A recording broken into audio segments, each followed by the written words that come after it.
Yesterday, around 4 a.m., I passed by Secret Door, a bar, for a drink. While I was paying via Gcash, there was a security guy standing behind me, smiling and checking if I'm paying to the correct number. Once the transaction was done, as I was showing one of the waitresses the transaction, as they always request, the security guy behind me tapped my shoulder and indicated to me to follow him. I didn't think much about it, so I followed him, wanting to know what's happening. When we got to the door, he pushed me out and sucker punched the shit out of me. Confused and angry, I took the first cab I saw and decided to go home. While in the taxi, I remembered I left my phone with the waitress at the counter, so I stopped the taxi and decided to go back and get it. They refused to let me in and were not willing to get my phone for me nor call the waitress, so I decided to go to the police and make a report so I can get a chance to review the CCTV footage and find the person with my phone. Did all that. When we got to the place, the police apparently the CCTV operator was not there and had to wait until Monday. Since I was a little drunk, I head home anyway, promising to try again on Monday with the police. Fast forward to 6 p.m. the same day, when I wake up, I check my other phone and there are numerous OTP requests as the person trying to transfer money to themselves. I start calling the Maya hotline. To my surprise, all the amounts on their websites are not working. All the numbers on their websites are not working. Even the number that comes with the OTP passage was not working. By the time I managed to log back into my Maya to change the password, the guy or guys managed to transfer 15,000 pesos to themselves. My iCloud password was also changed and I was logged out of my phone. This is a strong indicator the security guy and the waitress are the culprits. He was standing behind me and I left my phone with the waitress at the counter. As we speak, my phone is unlocked and everything is accessible by the person who has it. I have reported the transactions as suspicious, waiting to see what happens. I have also made a request no number associated with Maya savings account. The money was sent while I wait for Monday to try review CCTV footage. This story seems a little bit like made up. However, it's very possible and could happen easily in the Philippines. They work together in groups, pairs, couples, or a few at a time to try and extract money from you any way possible, especially if you are drunk, tipsy, or are not fully aware of your surroundings. The security guards are not there for your safety. They are there to scam you, take advantage of you, and basically be on a power trip. Naive Care says, sorry, but there's a lot of expats in Secret Door. There are even regular customers. No security will beat you up for no reason. My guess is you probably pissed off the owner or friends of the owner, or you probably tried to hit on some girl who is either the girlfriend of the owner. I know the girlfriend of the owner. She's pretty Filipina girl with long hair, or a friend of hers that pissed them off.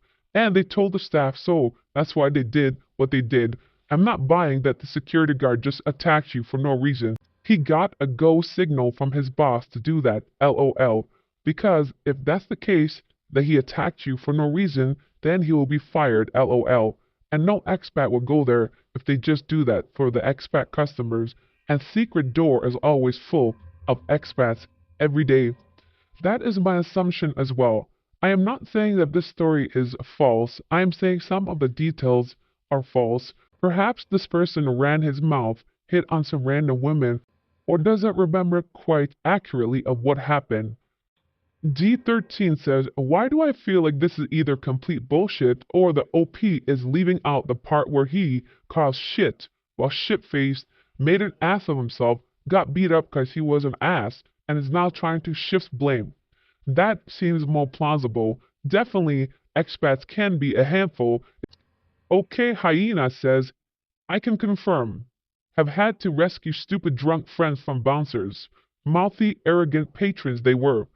Security has done what the OP posted, bundled into taxis and taken out of Makati to be extorted.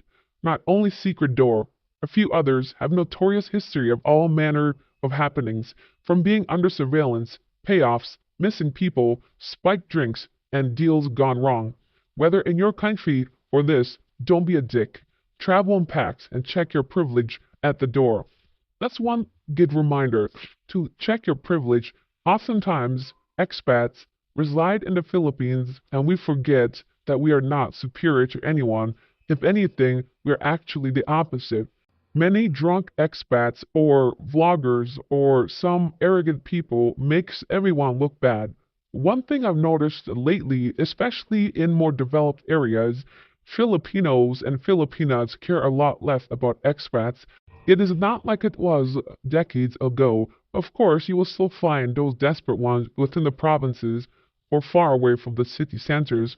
However, you cannot behave this way at popular bars or restaurants and other establishments. They will try to protect their reputation and their people, and they do not care if you're a foreigner. They have easy ways of dealing with you, as most of us know of this. If you watch news in the Philippines on a regular basis, you'll see oftentimes people get kidnapped and taken care of, and there's no repercussions. Even if a few people get arrested, we never hear a follow up. We never hear what happens to them. Most of the time, they simply get off, bribe somebody, or that's the end of the story. Jerry says, it's simple. You file a complaint with barangay officials and pull footage, get records of everything and file criminal charges. When you go to the barangay, don't settle for nothing less than your phone and the money which was stolen. You likely won't get it, which is the point. Then go to the police and file criminal charges. Just make their life a nightmare. Yes, then wake up from your fantasy, la dream, and realize you are in the Philippines. Good luck trying to get your phone back. You will waste more money and time trying to do any of this, and nobody will be held accountable. Nathan says, first off, are you okay? Second of all, that is horrendous. Let's hope the police will actually do something about it, and you will get your phone back. And Secret Door, I thought, was meant to be a well-known, safe expat bar. This is today's catfish. How do you go from this to this? The best comment from yesterday's video is from Jin Kazama, low-class social ethics. Precisely, this is about security and staff at condominiums telling your current girlfriend or wife that you've had other visitors and women within that condo or apartment. One thing I was quite surprised. I knew there was going to be other people confirming, but the sheer number of people who've experienced this same situation of staff snitching and gossiping about your personal life was astonishing. The number of people who can confirm it has happened to them. Yes, this is very normal in this society and culture, extremely unprofessional. The worst comment is from Steven. I have never had that happen in any place I have been, in hotels and condos in the Philippines. None that you know of. Imagine how many women heard what's going on, but they never told you, number one.